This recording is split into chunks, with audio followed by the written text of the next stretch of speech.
So this week it's all Italian. Yep, we're going to be doing 5 horror films of the subgenre Giallo. And they're going to be from 5 different masters. And all 5 of these films I've never seen before. So let's get into it.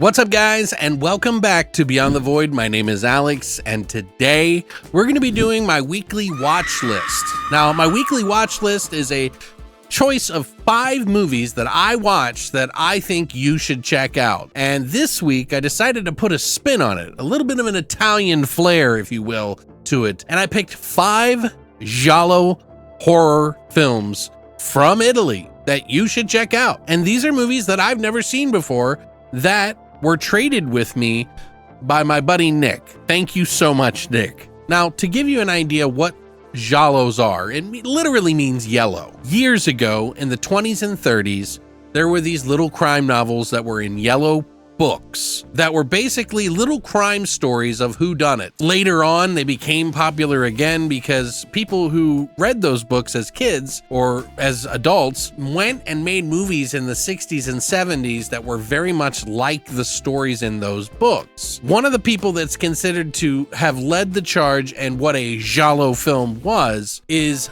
Mario Bava. He is considered to be one of the greatest Italian horror filmmakers and inspired generations of horror films. And one of his first films was The Girl Who Knew Too Much, which may sound familiar because Mario Bava was inspired by Alfred Hitchcock, who made Psycho and The Man Who Knew Too Much. And so he made films in his own version of that, which later on became what a Giallo is. Oftentimes these are whodunits, mysterious, a lot of beautiful ladies involved. You get to follow the killer, who's sometimes wearing black gloves, a lot of times, and you find out why the motive of these killers happened by the end of the movie. Usually it's from batshit crazy people.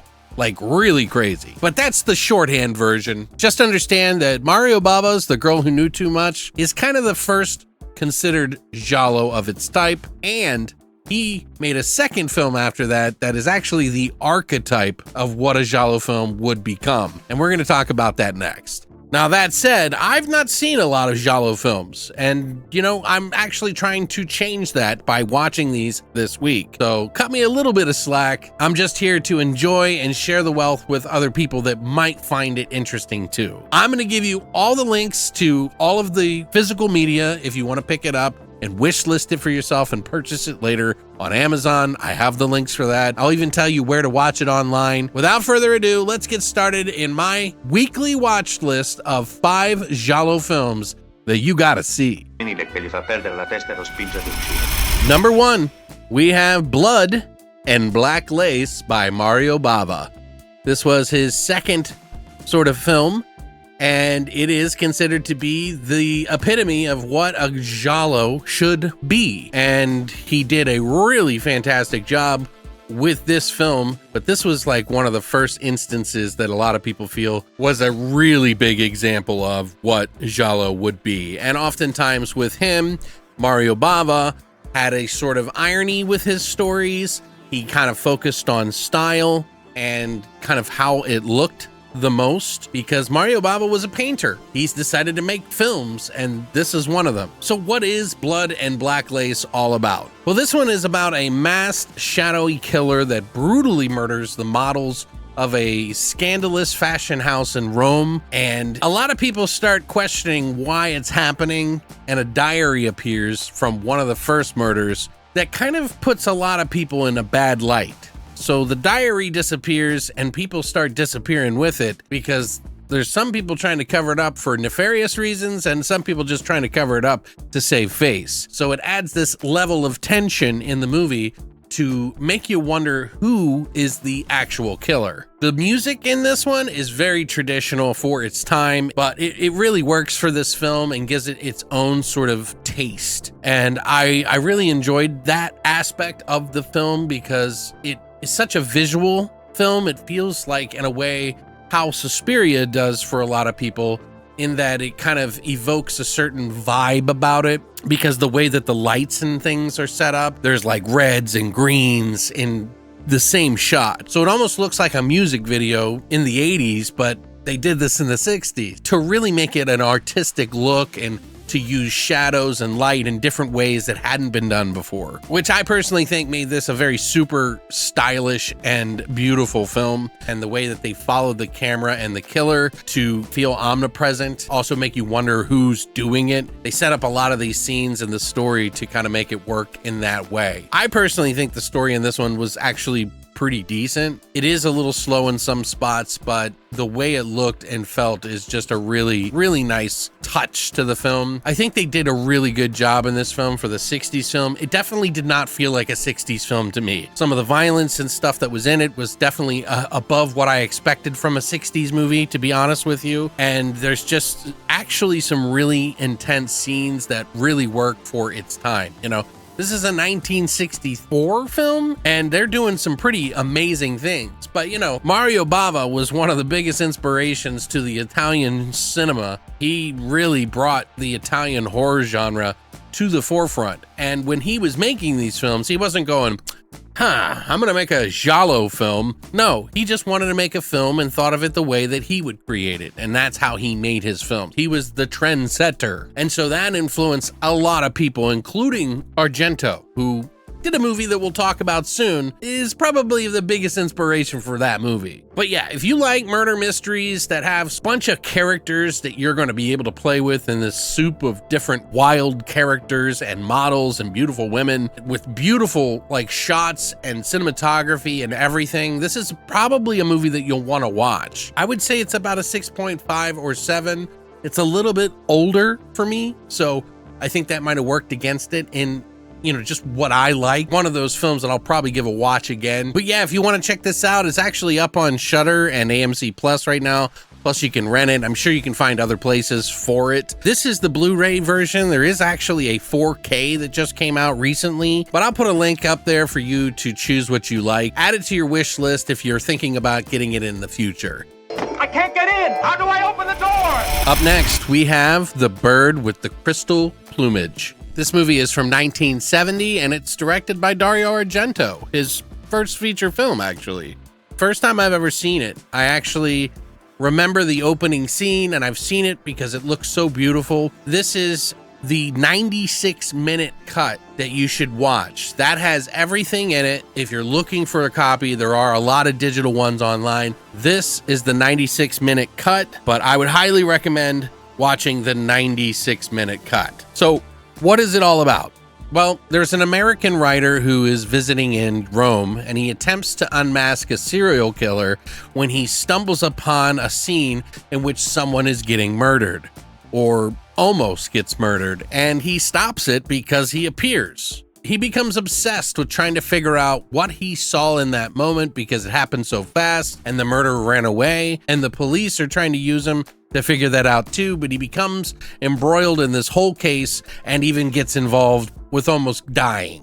I really like this film. A little bit different than Blood and Black Lace. The characters are weird and eccentric and bizarre in this one that you would not expect to see in a movie, but they just are. And there's a lot of situations where this character gets into that are just bizarre as well, in my opinion. But it makes for a very interesting movie. It keeps you focused while looking fantastic. It is obvious that Argento got some inspiration from Blood and Black Lace. The color scheme, the things that they do in it is very similar in a lot of scenes. To do homages, I think Argento does his own thing in here, specifically with the very intro of the movie, which I think just looks fantastic when he sees this murder about to take place. This isn't in the dark, this is out in the open.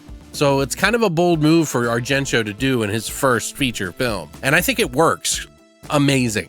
Like, it's really good. And the opening scene keeps getting brought up because he keeps trying to remember the situation as he goes around sleuthing and asking questions in Italy. The killer in this movie, holy shit. Something about giallos is that the motive for these things makes sense in a way, but they are just insane people. The reasons why that these people do this, the motive, the modus operandi is just insane. I really thought the killer was awesome in this movie, and it was a nice twist by the end of the movie, and it really pays off. This one is a beautiful film. I'm like at a 7.5 out of 10. I'm not a big killers, movie fan. Do like a little bit more supernatural. Otherwise, it might push that into another category. There wasn't a lot of crazy atmosphere in this, but a lot of it just works. Now, this movie is up everywhere. It's on Shudder, it's on like Prime, but those copies are the cut versions. So the only one that I found that actually works is the Tubi one, completely uncut.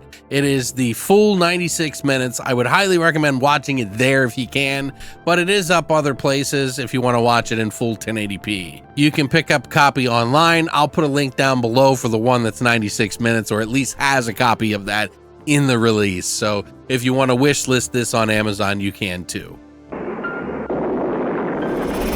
Next, we have Torso from 1973. And this is a 94-minute cut that has English and Italian, so you can watch it mostly in Italian. There is a version in here that has the English dubs with parts that were in Italian that were cut because they didn't actually have the full uncut with just English. But they do include the 91-minute version in here if you want to watch that. I don't know why, but I guess, some people are particular. But yeah, this is the 94-minute cut that you're going to want to watch by Sergio Martino, who has done Slave of the Cannibal God. He also did Hands of Steel, American Rickshaw, and many more. Music that was in this was by Guido de Angelis and Maurizio de Angelis, who have done many wonderful films. This movie is about a university that is rocked by a string of murders that are committed with red and black scarves. And 4 co-eds retreat to a countryside villa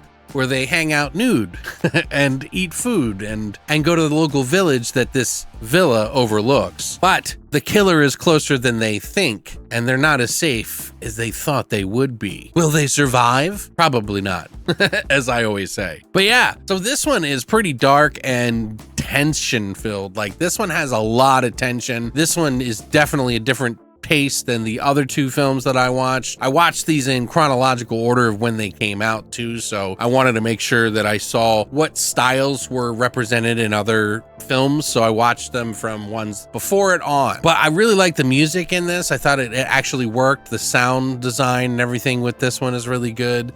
The scenes that were set up are just really packed with some serious tension, and it's loaded with sex scenes. I mean, we're talking free love, free murder, and so much more. One of the kills in this movie involving some guy's head in a car is pretty insane. I was like, ooh, what the fuck? But they cut back to him and it kind of looks like he's all right. But in the one scene, it's bad. It looks really bad. And I mean bad as in like, ouch, that sucks. But this is the one movie that involved a lot of sex and a lot of death and a lot of murders and a lot of violence on the screen with beautiful girls, and obviously with a university that kind of makes it like a campground or university, where this is a great place to pick some murders, you know what I mean? But yeah, this is the movie that kind of inspired a lot of people to do slashers. Obviously, Mario Bava's Bay of Blood inspired Friday the 13th in a lot of ways, but this one in particular from 1973 was a big inspiration to a lot of slasher films too, because it had the formula that would go on to be a big part of the 80s and obviously some of the late 70s as well. The killer in this one is also pretty nuts, which I really enjoy when they go bananas. Like, I think it's always great that these guys like, yeah, they're crazy because they're killers, and I don't mean it like that, but there's like a level of crazy that these guys get out of hand with, and I kind of enjoy that in these movies, seeing these guys just like go fucking ape shit. I think there was a movie that Lucio Fulci did that was the New York Ripper, where the guy's voice was really fucking ridiculous. It's kind of like that. I don't know. I think it's so bizarre and fun. Something I think that sets Giallos apart a little bit. But yeah, if you're looking for some blood, you're looking for some great tension and some beautiful shots, and like, there's tons of nudity. So if you're into that. But yeah, if you want to check out one of the movies that inspired a lot of the slasher genre in the United States, this is your jam, okay? I would say that this is probably about a 7 out of 10 as well. A lot of these were really good. I'm up in the air. This one's I need to watch again to really know, but I was about at a 7 when I watched this because it has a lot of familiar elements and it kind of flows really well. So one of the last deaths is pretty awesome. The whole last ending of the movie is really good too. So it's definitely worth a watch, and I think a 7 is a good number. Make sure you watch this in the 94-minute cut, and I didn't look to see which place had the 94-minute cut because I watched it on the Blu-ray here, but they do have it on AMC Plus and the Criterion channel, and I'll put a link down below for you to pick it up physically or at least add it to your wish list. So if you're looking to check it out, here you go. To see in that future your own murder. Up next, we have Lucio Fulci's The Psychic. Yeah, this is an interesting one. Now, this one actually got a 4K recently from Severin, I believe. He upgraded, so he gave me this one. You know, it actually is the full cut of this movie. This one's also known as The Seven Notes in Black. It's a movie that is part supernatural, but also giallo. It's essentially about a clairvoyant woman who discovers a skeleton that's in the wall of her husband's house, and she seeks to find the truth of what happened to that victim, and things get pretty out of control pretty quickly. People don't believe her, some people do, some people don't, but she's definitely psychic, and she's seeing all of these situations in the specific room and everything lined up in a specific way, but everything's out of order. So she's trying to put the pieces together to kind of solve the mystery of her own possible death, which really adds to a level of interest in this movie that I think really works. To be honest, I was surprised this was a Lucio Fulci film, which, if you of course know, Lucio Fulci is the director of The City of the Living Dead, The Beyond, which is coming out from Grindhouse here soon, which I got a copy of, by the way, House by the Cemetery, and many, many more. But I was really shocked that this was a Lucio Fulci film because a lot of his films ooze with like vibe and are shot in this specific way. But a lot of times the writing sometimes suffers, not always. In some of the heyday, he had some really good writers in some of the movies that he did, but it's not the biggest part. The gore scenes, the scares, the, you know, sort of atmosphere and vibe and camera shots and stuff like that all are really great in a lot of his films, but a lot of the times the story can suffer. Not every movie, but a lot of them. Personally, I think he added a lot to his movies to make them stand out in their own way, obviously, than most. And this is one that I never got to check out, and I really actually enjoyed this one. There's music in this one by a slew of different composers too. We got Franco Bixio, Fabio Frizzi, and Vince Tempera, and you know, there's a mix of composers in there, which I think happened with Fulci a lot of times. He would pit like composers against each other. I've seen it in countless documentaries. There was the famous one where he, you know, split it between a couple of people on City of the Living Dead, which was, you know, there's two different scores for the beginning opening song. So, but yeah, this is the movie that Tarantino was supposed to remake with Bridget Fonda, and he ended up not being able to make it. But in his Volume 1 Kill Bill, he actually was able to include the 7 notes that are played in this movie that come from her watch. But I really thought this was a really good story. Not as graphic as the other movies, but it does have its moments that work, and it really just kind of kept my attention. The story, I think, was really good in this one, and I was surprised by that. The tension was actually pretty palpable, and I just liked the way it looked and felt. There was something I was vibing with in this one that I was not expecting. Now, I haven't been mentioning the actors in the movie specifically because I just don't have time for each movie to do that with, but I do have to mention Jennifer O'Neill in this movie. She is really good. She's commanding in the role. She does a myriad of different emotions, and she's great. I thought the older I got with some of these, the more that these would become less interesting, because the giallo was like in the 60s and 70s mostly, and we're at 1977 with this one, so you know, it's just in there. But yeah, Fulci I think had like 2 that he tried to do similar to this, But yeah, Fulci did have a lot of different types of films. He was a worker director a lot of times, but he did do some stuff that I really, really enjoy. And this is actually one of the ones that's going to be bumped up my list. Now, I'm not going to say it's as good as City of the Living Dead, which is my all-time favorite Fulci film, or The Beyond, which is like his second. These are a different taste, being that there's a killer. I think if you start to watch Fulci, you'll realize that a lot of his stuff has a different vibe in each of them. And some of the stories are really good, like Don't Torture a Duckling. But yeah, he's just got a wide slew of stuff. This one has sort of that supernatural mixed with the giallo sort of style in it, which I think works really well. It may not be everyone's favorite movie, but I think it's definitely worth a watch if you are into that kind of mix. I think this might be a good one to start off with. Although some people who are into giallos, they love their gore and they love their blood, you know, at least the blood. And this one isn't as much, so... But it has some. It definitely has some. And it looks really good. So, you know, the twist in this got me really good. So I think that added to my enjoyment of the film. But you can actually watch this one up on Shudder, and I think you can watch it on AMC Plus as well. They have it at a couple of places like Hoopla, Canopy, and all that other stuff. So if you want to check it out, I'll put a link down below if you want to add it to your wish list so that you can pick it up some point. I definitely recommend this movie if you are a Fulci fan and have never seen it. Up next, we have A Blade in the Dark. This just got a Blu-ray. I believe it might have gotten a 4K too, but this is one that is from 1983 by director Lamberto Bava, who did the Demons movies, which are some of my favorite films. He is the son of Mario Bava, and it's good to start with his father and end with his son. I thought this was the perfect order, but obviously this is from 1983, so it was going to be the last one anyway.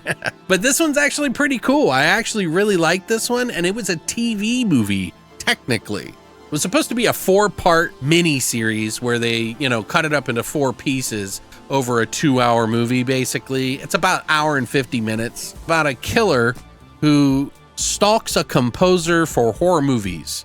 He creates the soundscapes for these horror movies, and he decides to hold up in a nice, super fucking nice, like, villa in Italy, and it's a Tuscany villa, while writing the song and the music and the score for this film.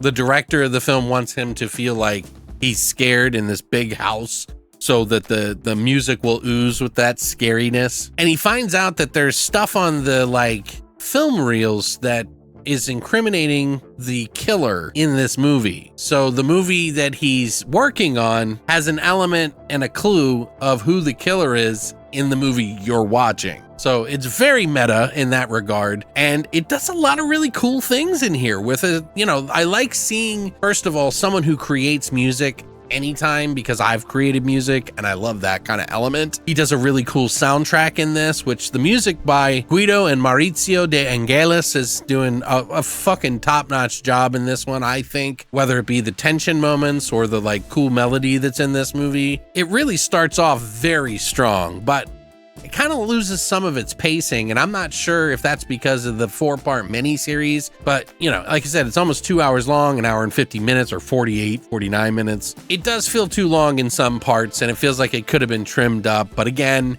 they were making a 4-part miniseries, so that's probably why we got it that way. It was dropped from regular TV because it was far too graphic, and some of the scenes in this one are very violent and graphic, with knives and razor blade that you would cut open boxes, like a box cutter that's in this. They do some pretty gnarly stuff with that, and a couple of other things in the movie. The killer in this movie is probably one of the most batshit crazy ones, and very reminiscent of that Fulci movie that I was talking about, the New York Ripper. There were so many graphic scenes they had to yank it from the TV thing and just put it out as a regular feature film, which Lamberto Bava had a few of those like that. Actually, I've got a whole box set of the Bravido Giallo stuff coming. That is a 4-part movie series of all of the movies that he put out. And I also ordered one from Severin, which is from a TV series that was called Mask of Satan, which it was kind of a nod to his father's work. But I think he does a pretty good job in making it feel current. When I say current, it feels more modern than from where I started, which is from the 60s. So it felt a little bit more